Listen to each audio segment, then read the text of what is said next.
Assalamualaikum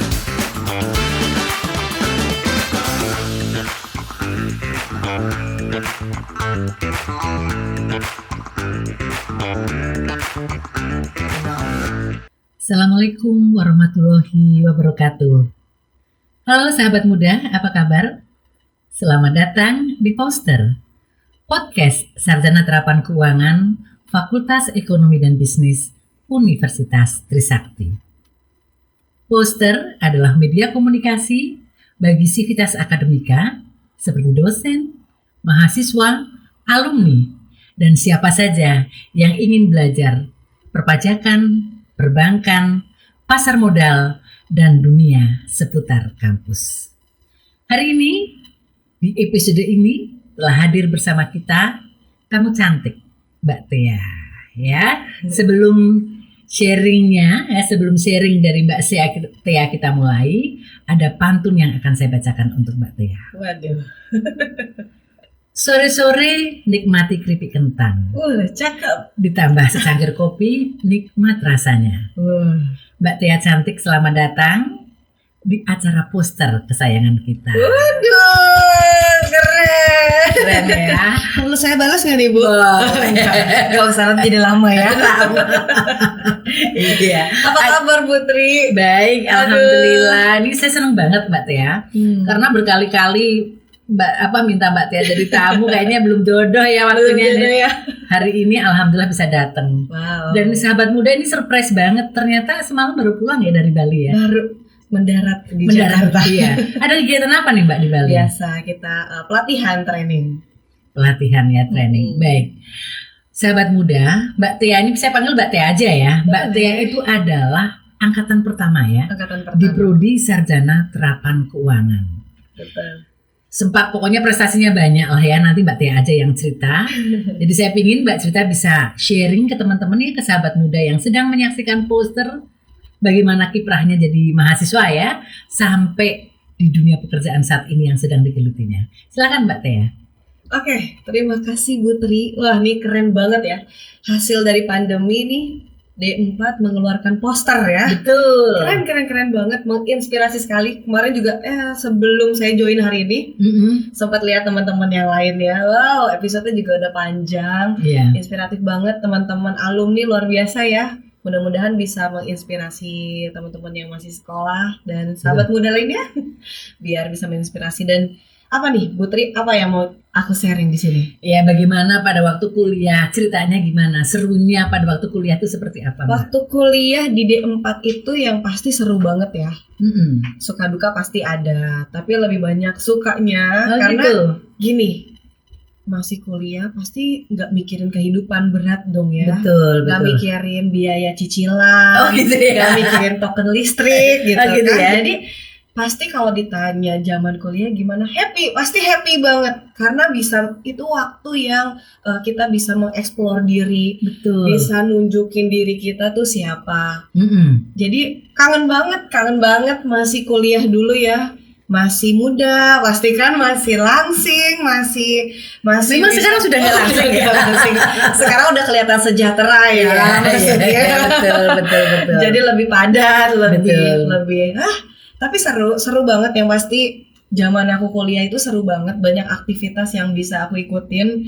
Jadi alhamdulillah di zaman aku kuliah belum ada COVID. Dan yang pasti ini teman-teman yang masih sekolah yang mau mengikuti perkuliahan masa-masa ini, waduh kalian keren banget. Harus melewati tantangan pandemi yang susah banget ya, harus tatap muka, harus ketemu, explore dirinya pasti akan berkurang. Tapi kalau kita lihat ada kesempatan lain bahwa sekarang ini era digital. Sudah siap. Untungnya COVID ini masuk di era kita sudah mulai melek yang namanya digital. Jadi mungkin pada awal COVID kita merasa wow, ini ancaman, ini tantangan. Tapi bagi teman-teman yang bisa ngelewatin ini semua, ngelewatin suatu yang ketidakpastian dengan mau belajar, tentu bisa jadi peluang buat teman-teman explore dirinya gitu. Meskipun sekarang harus online ya, Betul, belajarnya harus daring. betul. Kayak gitu. Ini memang sesuatu yang tidak pernah kita bayangkan ya Mbak Betul, Tia ya. betul. Saya sendiri kadang-kadang merenung gitu loh ya. Kok bisa ya dalam perjalanan hidup saya mengalami pandemi seperti ini. Kalau orang Jawa bilang tuh namanya pagebluk dulu. Pagebluk tuh seperti itu. Sekarang kita ngalami dan kita juga nggak tahu berakhirnya kapan gitu ya. Betul. Oke, baik, karena kita cerita pandemi nih Mbak. Bagaimana dampak pandemi terhadap aktivitas Mbak Tia? Coba. Dampaknya awal-awal pandemi ya. Ini terakhir sebelum kita pandemi kan kita masih ketemu ya Bu Tri ya. Iya, Kita masih ngobrol, kita masih mikir besok gimana nih gitu kan. Apa dibubarkan gak jadi acaranya, ingat gak sih? Betul. Itu kan aku masih mikir paling ini cuman kayak demam berdarah atau flu burung waktu itu sempat kan ya. Aku pikir yang kayak 3 bulan juga 3 bulan selesai dan ternyata kita udah mau anniversary ya, udah mau 2 tahun gitu kan. Tapi dari pandemi itu awalnya ya bingung, justru bisnis aku kan kebetulan di dunia pelatihan. Yang wajib banget harus tatap muka nih gitu kan. Tiba-tiba adanya pandemi ini bikin kita sempat nge-freeze juga sih. Nge-freeze itu kan bulan Maret datang ke Indonesia kan, ini ditemukan virusnya di Indonesia. Itu Maret, April, Mei, itu 3 bulan aku nggak ada income sama sekali di bisnis karena bingung mikir gimana gitu. Cuman ya balik lagi ya kan, kita sebelum pandemi udah mempersiapkan diri ya, apapun yang terjadi nanti ke depan kita harus sikapinnya dengan tenang gitu. Karena kalau kita stres, panik, itu nggak akan keluar ide-ide kita mau ngapain tuh nggak keluar. Iya, balik lagi, era digital itu mempengaruhi kehidupan sekarang. Jadi dengan adanya YouTube, adanya Instagram atau sosial media lainnya, membuat kita ini yang lain ngapain sih? Ini yang lain ngapain tuh? Oh OJK bikin webinar. Itu bikinnya gimana ya? Terus dari teman-teman BI juga bikin webinar. Aku ikutin gimana caranya moderatornya bicara, discuss gimana. Nanti kalau ada yang nanya gimana, aku ikutin tuh 3 bulan. 3 bulan ikutin, terus sampai searching beli peralatannya apa aja ya. Beli semuanya lengkap kan gitu. Udah jadi kayak mau podcast gitu kan. Begitu mengikuti akhirnya bulan Juli memberanikan diri, repot banget Bu Tri melewati itu bisnis yang namanya kita tiba-tiba beli tiang TV, beli TV gede, beli semuanya deh buat peralatan buat mendukung pelatihan biar online. Terus aku liatin, oke, berarti begitu balik lagi, semuanya itu kan ketidakpastian ya. Tidak pasti saat ini kan banyak banget nih ketidakpastian, atau kita memasuki era VUCA. Semua itu terjadi karena kita belum tahu. Tapi ketika kita mau menerima ketidaktahuan kita mau belajar, tapi kita jadi dapat jalan kan. Dan pada akhirnya alhamdulillah, orang-orang mungkin bingung pandemi COVID ngapain, kita malah tetap masih bisa running sampai hari ini. Dan senangnya adalah beberapa vendor mungkin masih banyak yang belum siap untuk menghadapi COVID. Dan kita, kebetulan saya punya bisnis di pelatihan Sinergi Indonesia Pintar, malah mendapatkan proyek-proyek yang vendor-vendor nggak bisa menjalankan online dengan baik, kita malah jadi dapat gitu. Jadi kita dapat lanjutan batch-nya, lanjutan batch-nya. Jadi kita alhamdulillah ya, di sini di momen pandemi ini kita malah bisa lebih explore diri gitu. Malah jadi si Mbak Tea-nya ini malah jadi sering muncul, ketemu sama peserta, dan aku malah ngajak, ayo jangan off cam yuk, biar kita dapat interaksinya walaupun virtual. Ayo, ini kita harus hadapin. Emang bete belajar di virtual, di Zoom atau di Webex atau di apapun itu bingung. Memang semuanya nggak ada yang siap di sini. Tapi ayo coba belajar. Kalau kita nggak belajar, nanti ke depan ada apa lagi kita nggak bisa adaptasi gitu. Jadi dengan adanya pandemi, buat aku pribadi belajar apapun nanti yang terjadi di depan, kita harus siap dan harus bisa cepat agile. Harus cepat adaptasi, mikirin ini gimana gitu. Kayak gitu. Karena balik lagi yang terakhir kita ngobrol Putri, mimpi, semua orang pasti punya mimpi kan. Balik lagi, mimpinya itu mau dikejar lagi enggak? Jadi apapun hambatannya, tantangannya dalam bentuk apapun, kita harus bisa lewatin. Setuju. Aduh, keren banget ya, keren. Terima kasih, sekian khotbah Jumatnya. Ini kultum gitu ya. Iya, saya setuju sekali dengan apa yang disampaikan oleh Mbak Tea. Tadi sudah disampaikannya, sahabat muda, Mbak Tea ini bergerak di bidang pelatihan ya, itu seperti sama lah sebetulnya seperti di kampus itu kan pendidikan pelatihan, jadi sektor jasa ya Sektor seperti jasa. itu. Jadi kita tahu bahwa adanya pandemi sebetulnya tergantung kita. Secepat apa kita belajar untuk bisa masuk ya dalam dunia seperti itu. Betul. Kita tahu, saya ingat kok Mbak, kayaknya dulu kalau ada teman, oh saya mau conference gitu, mau ketemu dengan partner dan lain sebagainya di luar negeri, kayaknya gimana banget ya. Ya itu seperti itu ya. Sekarang kita biasa-biasa aja ya. Nyaman kan? Tinggal buka laptop, nyalain, udah selesai. Yang penting ada lampu. Betul, gitu kan? betul Kan banget. nanti ada pencahayaan, suara aman ya, aman. Udah. Kita nggak usah kemana-mana, tapi ada di mana-mana. Ternyata lebih enak kan? Jadi kayak hari ini, oh ini selesai. Oh mau meeting lagi di mana? Tinggal join lagi. Mbak, kalau masalah ini apa namanya nge-zoom, itu maksimal berapa laptop yang ada di depan Mbak Tia? Aku satu aja sekarang. Oh satu aja? Dulu tuh aku sampai 3. Jadi aku harus lihat peserta, aku harus lihat muka aku gimana, aku harus lihat keseluruhan mereka terima monitornya gimana. Tapi sekarang aku satu aja. Satu aja. Balik lagi kalau kita udah nemuin titik belajarnya, kita udah temuin, oh ini ternyata itu udah enak banget. Jadi aku kemana-kemana keluar kota pun misalnya mau liburan atau mau sambil jalan-jalan gitu, ya udah yang penting bawa laptop, bawa lampu, bawa kamera, udah. Iya, itu betul aja. Saya ingat tuh Mbak Tia ya, saya tuh punya sahabat, sekarang sudah almarhum. Dia cerita anaknya itu bekerja di sektor pariwisata. Dia Batmus namanya itu, sahabat museum. Kemudian dia pernah diundang ke Amerika. Terus ditanya sama orang Amerika, terus kantornya tuh di Indonesia di mana? Dia jawabnya di mana? Di laptop. Di laptop. Jadi kan sama dengan kita ya. Kita kemana-mana yang penting bawa laptop gitu loh ya. Buka aja, udah itu kantor kita. Kita kerja ya di situ gitu loh ya. Dan ini sekarang udah eranya 2022. Betul. Serba dua kan. Sekarang udah kehidupan tuh udah ada dua kan. Kehidupan nyata dan sosial media. Betul sekali. Ya kan kita nggak bisa tuh kayak dulu. Itu kan sosial media, itu bukan aslinya saya. Aslinya saya ya seperti ini. Oh, udah nggak bisa karena kayak sekarang kehidupan orang bangun tidur udah lihat sosmed.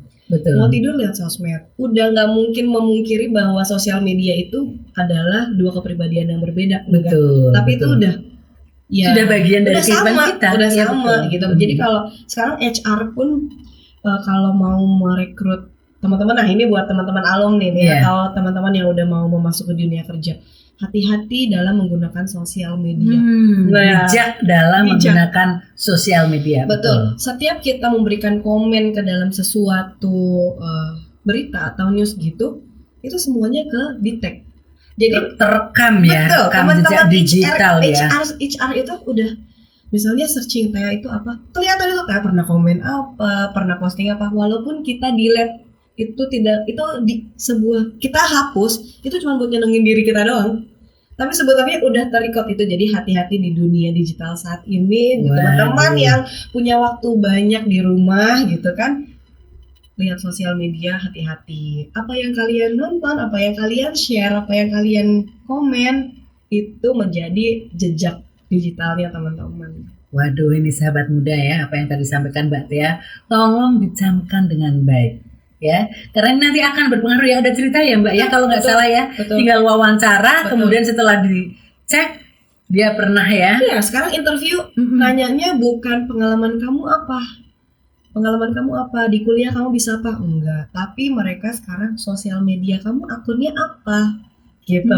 Jadi udah kamu main apa, Twitter, TikTok, apa semua, mereka langsung langsung nyari. Jadi kita nggak akan bisa jadi orang yang pura-pura baik, pura-pura pintar. Betul. Tapi sekarang orang udah tinggal browsing kok, Tia siapa sih gitu. Iya. Udah kayak gitu semuanya. Jadi pelajaran buat kita nanti ke depan, kalau mau aman, nah hati-hati. Hati-hati, betul-betul. Kalau dulu kan mulutmu adalah harimaumu, sekarang jarimu adalah harimaumu, ya kan? Terus apalagi yang intinya bahwa kita harus menjaga semuanya karena itu terrekod dengan baik ya. Betul. Seperti itu.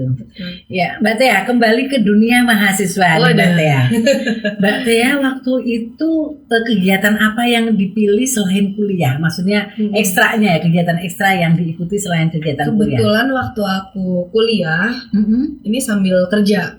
Oh gitu. Jadi kebetulan aku di konsultan pajak, walaupun konsentrasi aku di banking. Nah, kembali lagi sahabat muda, di Prodi Sarjana Terapan Keuangan itu ada 3 konsentrasi.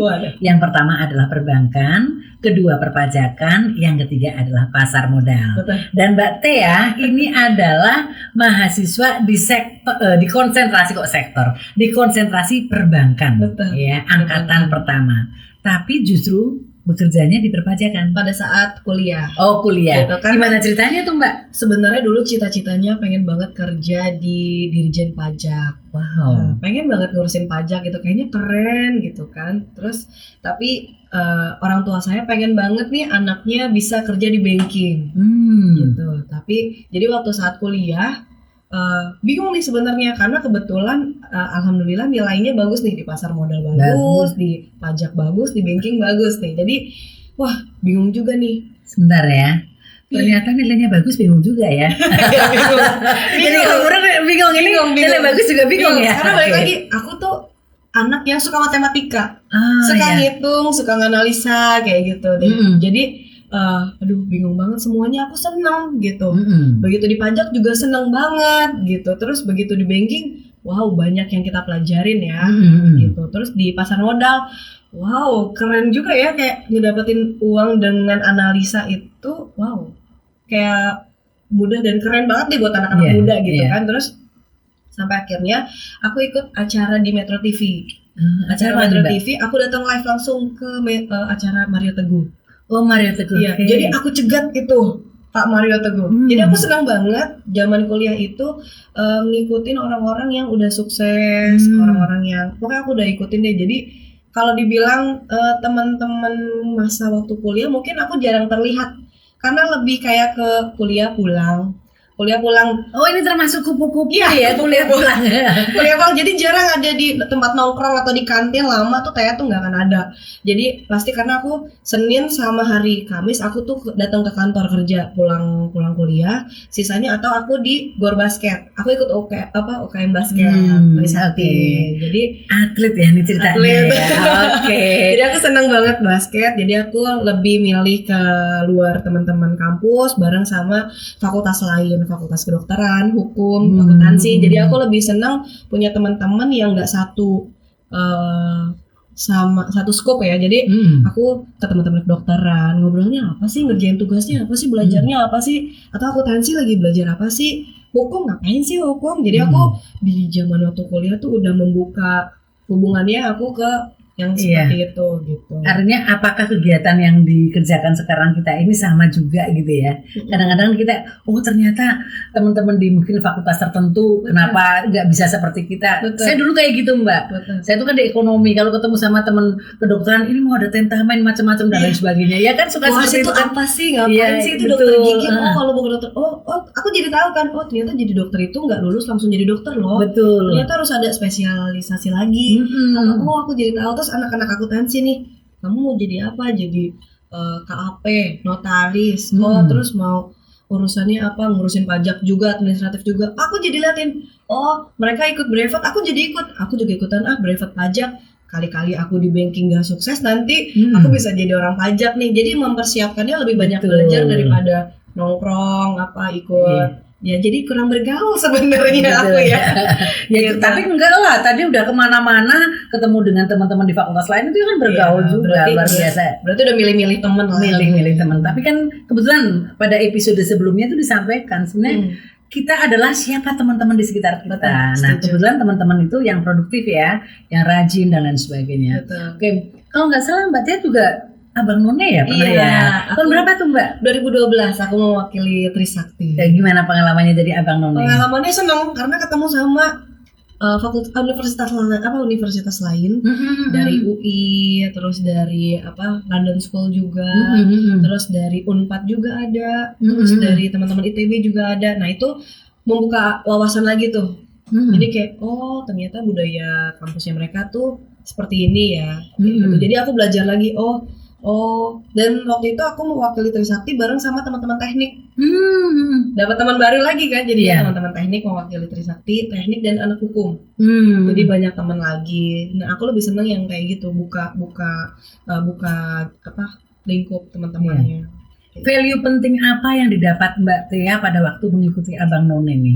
Value yang pasti jadi belajar disiplin. Oh, disiplin. Terus time management waktu itu penting. Terus komunikasi. Nah, itu banyak belajar banget sih, dan manner ya. Nah, itu luar biasa sih, banyak banget pengalamannya. Dan senang banget deh jadi keluarganya Abang None. Sampai sekarang silaturahmi antar teman masih terjaga ya. Waduh, luar biasa. Mbak Tia, sekarang kan Mbak Tia sudah istilahnya punya kegiatan yang luar biasa dan alhamdulillah di tengah pandemi ini kita bertahan. Mimpi apa lagi yang ingin diraih, Mbak? Mimpi. Nah, kalau mimpi malah aku maunya sekolah lagi. Oh begitu. Maunya sekolah lagi.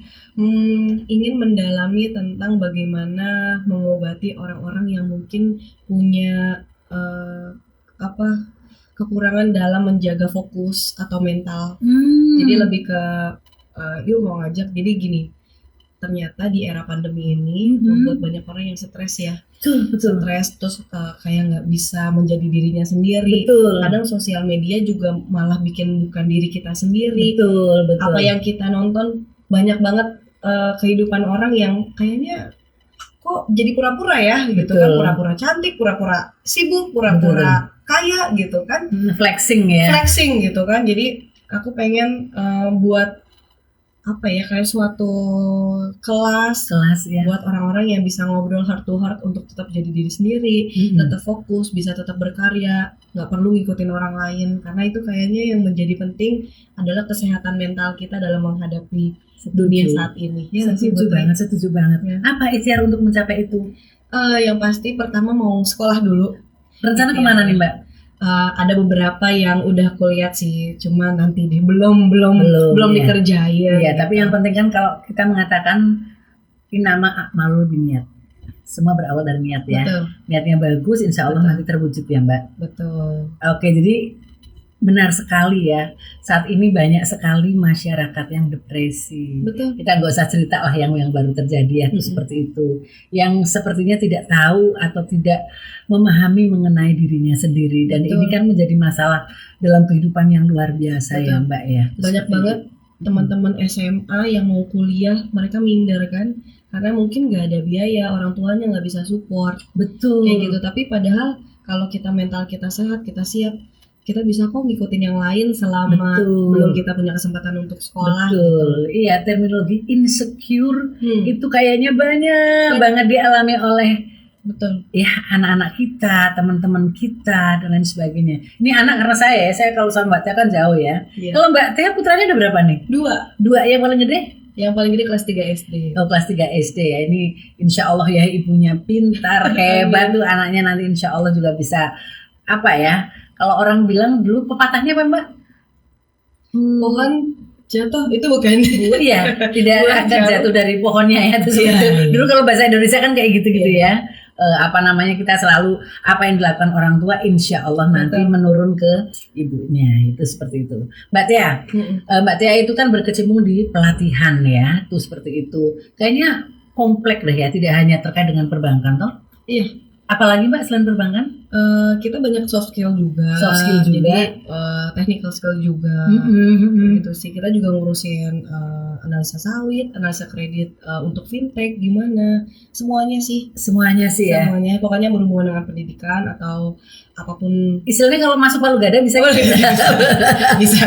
Palu Gada ya. Bisa. Balik lagi karena Putri waktu awal lulus dari sini kan aku pengen banget punya sekolah, dan aku coba biar itu nggak cuma jadi mimpi, dan alhamdulillah sekarang aku punya sekolah Sinergi Indonesia Pintar, lembaga pelatihan, dan sekarang begitu melihat kondisi saat ini, oh iya ya, mental sehat orang tuh perlu diperhatikan deh. Betul. Generasi muda ini banyak banget nih nonton youtuber yang kayaknya nggak perlu kalian tonton deh. Betul, kurang mendidik ya. Kurang mendidik, kayaknya nggak penting deh harus kayak gitu. Masih kita harus selektif ya. Betul. Jadi kalau kalian mau sukses ya pilih-pilih apa yang mau kalian lihat gitu.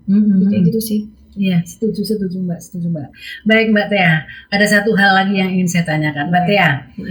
Dalam perjalanan hidup kan selalu ada cerita ya. Semua orang itu pasti mengalami liku-likunya dan dalam tanda petik itu sangat unik. Artinya masing-masing orang ceritanya itu sendiri-sendiri. Betul. Apa yang mungkin dijalani oleh Mbak Tia dan bisa itu menginspirasi teman-teman sahabat muda yang sedang menyaksikan poster?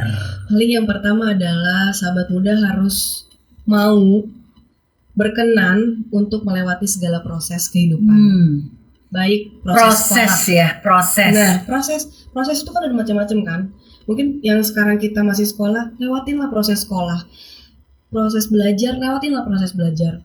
Bosan, bete atau susah, kayak banyak tugas, kayak pusing banget deh.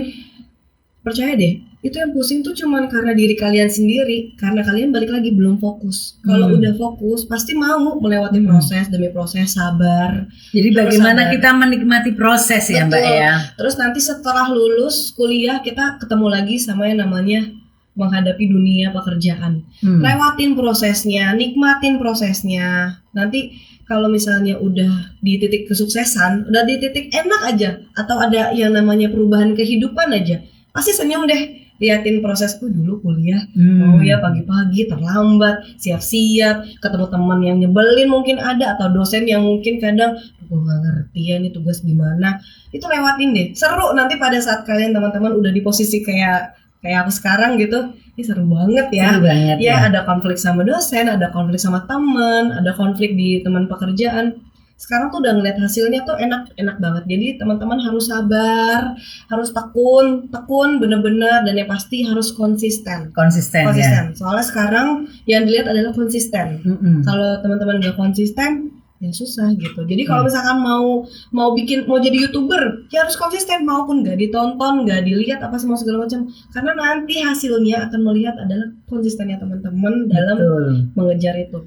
Betul, aduh keren banget. Iya, ibarat orang naik tangga ya setahap ya, betul. Gak ada yang instan kok. Jadi jangan dibiasain mau kaya cepat, mau pinter cepat, itu nggak ada. Semua orang-orang yang sukses, semua orang-orang yang hebat itu pasti melewati proses. Betul sekali. Itu yang nggak mungkin diceritain dong, karena pasti banyak banget. Iya, betul. Kan? Tapi paling tidak tadi value itulah kita sungguh-sungguh kemudian menjalani proses itu dengan baik per-tahapnya ya. Betul. Sehingga akhirnya nanti akan berada pada titik yang mungkin kadang-kadang kok saya sudah sampai di sini gitu ya, luar biasa banget ya, amazing banget gitu ya. Kayak kita lihat Putri kan sekarang nih pasti ngeliat dulu prosesnya kan. Aduh, wow, sekarang coba Putri udah mewakili kita semua di sini, mau menyampaikan aspiratif kita, mau menyampaikan apapun yang kita sampaikan untuk kampus gitu kan. Putri udah mewakili kan, udah hebat banget, inspirasi banget kan buat kita. Aduh, terima kasih Mbak Tia.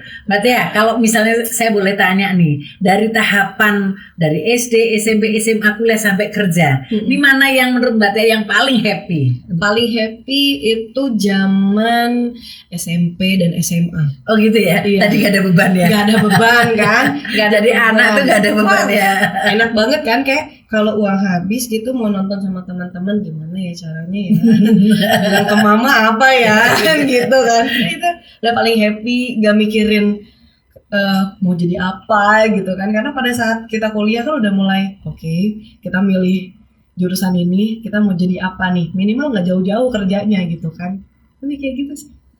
Aduh keren banget. Aduh luar biasa banget nih Mbak Tia. Kayaknya ini kalau cerita terus mungkin bisa berapa episode ya. Tapi kita malah bersyukur nih, nanti kapan-kapan Mbak Tia saya undang lagi untuk hadir lagi di poster. Saya tuh tadi sudah ngobrol-ngobrol di episode sebelumnya dengan alumni-alumni hebat juga.